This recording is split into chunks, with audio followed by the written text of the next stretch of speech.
Et salut à tous et bienvenue dans le Comics Club et on se retrouve aujourd'hui pour une nouvelle vidéo bilan lecture. Les lectures que j'ai pu faire au cours des 2 dernières semaines.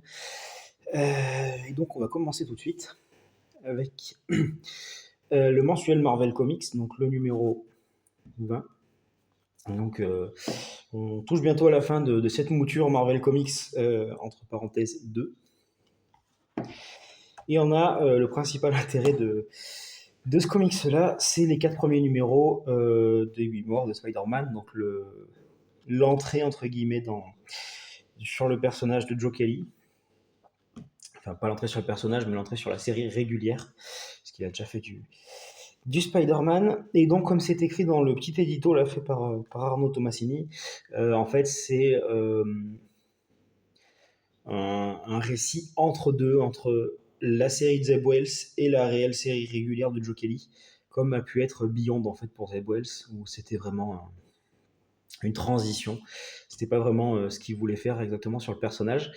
Donc là, c'est un peu la même chose. Donc je vais vous dire un peu ce que j'en ai pensé. On a le Spider-Boy que je ne lis toujours pas, Immortal Thor non plus, et le Avengers de Jen McKay. Du coup, les mémoires de Spider-Man. C'est en fait un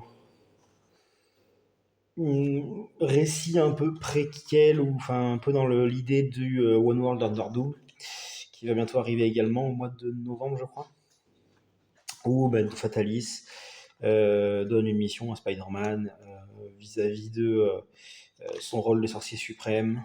On apprend qu'en fait, il y a un pacte qui a été passé avec Strange, qui était précédent sorcier suprême. Il y a ces entités, les descendants de Sitorak, et il charge Spider-Man de faire ce que faisait Doctor Strange à l'époque. Donc, c'est-à-dire se battre contre tout le descendant et à chaque fois triompher de chaque. Et on se rend compte que à chaque fois, comme dans la victoire comme dans la défaite, Spider-Man doit mourir. Je sais pas trop comment me positionner vis-à-vis de ce récit, j'attends de voir la suite. Parce qu'en fait, c'est pas bien, mais c'est pas complètement nul. C'est-à-dire que je pense que je préfère 1000 fois lire ça à ce qu'a fait Zeb Wells avant. Mais en même temps, je trouve que le personnage est vraiment. En fait, l'intérêt, c'est que le personnage n'est pas dans son élément. Et le problème, c'est que moi, je trouve qu'il est trop loin de son élément. On reconnaît pas vraiment le personnage. Je... Par contre, les phases en dehors du combat, des 9 morts, etc., les phases un peu plus vie perso, sont plutôt intéressantes, je trouve. Maintenant, ouais, j'attends la suite pour me prononcer.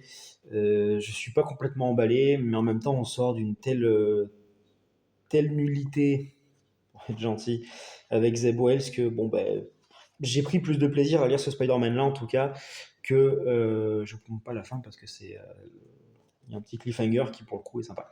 Ouais, je préfère lire ça que ce qu'a fait Zeb Wells, mais j'attends la suite pour voir si je suis convaincu ou pas. Ensuite, bon, Thor, il faudrait que je les relise maintenant que j'ai un peu plus de recul. Je pense que je vais me reprendre les anciens et me relire un petit peu tout ça pour vous faire un petit retour. Et l'épisode d'Avengers, bon, c'est donc encore une fois avec Fatalis, on prépare le One World Under Doom dans toutes les séries. Donc grosso modo, Fatalis, un peu dans la lignée du le précédent issue, les Avengers se posaient des questions sur leur place, sur leurs actions, etc. Là, Fatalis fait de même. Il les met un petit peu face entre guillemets à pas vraiment leurs contradictions, mais les contradictions que lui voit vis-à-vis de leur pouvoir. Donc ça parle de pouvoir, de responsabilité. C'est pas mal fait, mais ça reste simple, ça reste bateau. Le discours, il est vu et revu. Mais c'est pas un mauvais épisode. J'ai pris plaisir à le lire. En plus, les dessins sont pas moches, donc c'est pas mal. Mais effectivement, voilà, je trouve le propos un peu facile. Ensuite, j'ai lu la série Namor. Le dernier roi d'Atlantis de Jason Aaron. Et ben, j'ai beaucoup aimé. Namor, c'est un personnage que j'aime bien quand il apparaît dans les différentes séries, Imperius Rex, etc.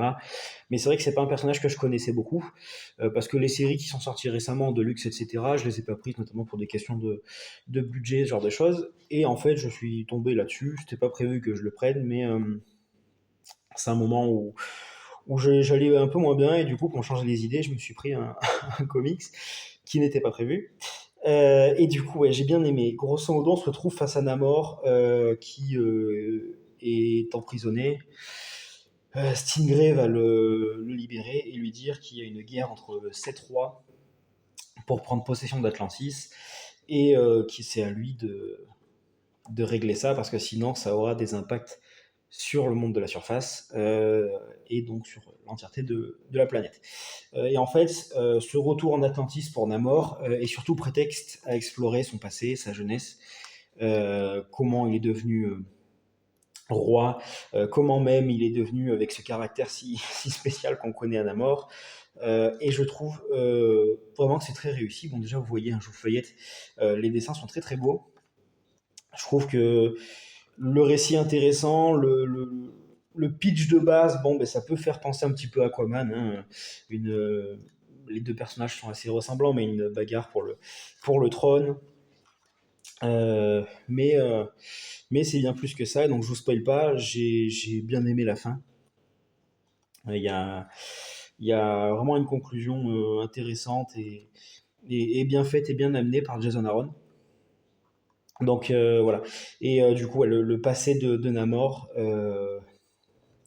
va influer évidemment sur le présent. Donc on a des flashbacks régulièrement le long du récit. Ouais, moi j'ai trouvé ça très très intéressant. Je vous le conseille réellement si jamais vous avez envie de découvrir le personnage ou que vous connaissez bien et que vous avez envie d'avoir une lecture intéressante. Mais moi j'ai beaucoup aimé. Donc, euh, donc voilà, donnez-moi votre avis si vous l'avez lu.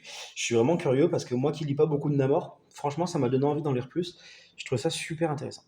Et ma dernière lecture, c'est enfin pas les dernières en date du coup, mais la précédente vague de paperback de Final Night de Karl Kessel, donc qui est un récit de 1996.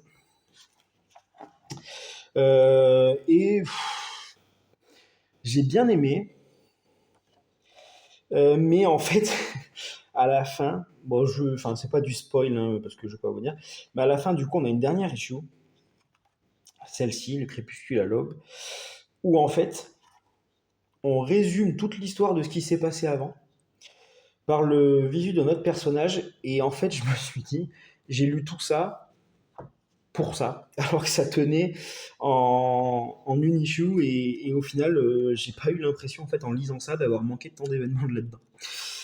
Du coup, j'ai trouvé ça un peu décevant. C'est intéressant vis-à-vis du personnage de Jordan parce qu'on voit la transition en fait entre Parallax et le Spectre. Donc c'est pas mal, mais ouais, j'ai quand même été globalement déçu. Bon, les dessins c'est vraiment pas mal. Je vous montre un petit peu. Mais le scénario, ouais, c'est un scénario un peu bateau, à base de ah là là, on n'a jamais connu une telle menace, Lex Luthor une énième fois. Bon, après en 96, c'était peut-être pas le cas, mais je veux dire, comme on voit dans les comics en ce moment, une énième fois va s'allier au héros parce que la situation l'exige. Et il y a un peu un Deus ex machina à la fin. J'ai été un peu déçu ouais, de cette lecture-là, parce que j'en attendais beaucoup plus que ça. Et voilà, je ne pourrais pas vraiment vous en dire plus parce que je n'ai pas retenu beaucoup plus, hormis qu'en fait, si vous lisez la dernière issue, bah, vous avez globalement le scénario de l'événement et j'ai trouvé ça un peu dommage. Voilà, j'ai pas grand chose de plus à dire. N'hésitez pas à me dire ce que vous avez lu récemment, si vous avez lu ces trois comics-là, ce que vous en avez pensé, si vous les avez pas encore lus et si vous voulez, si vous, ben, mon avis vous a donné ou non envie de les lire. N'hésitez pas à me partager voilà, vos dernières lectures, vos derniers achats. N'hésitez pas à vous abonner si vous voulez voir les prochaines vidéos, si vous aimez mon contenu. Moi, je prends un kiff monumental à échanger avec vous via les commentaires, vous montrer un petit peu ce que je lis, etc. Donc voilà, n'hésitez pas à vous abonner, à laisser un petit avis, un petit like aussi, ça me fait beaucoup très plaisir. Et moi je vous souhaite de bonnes lectures et je vous dis à bientôt dans le Comics Club.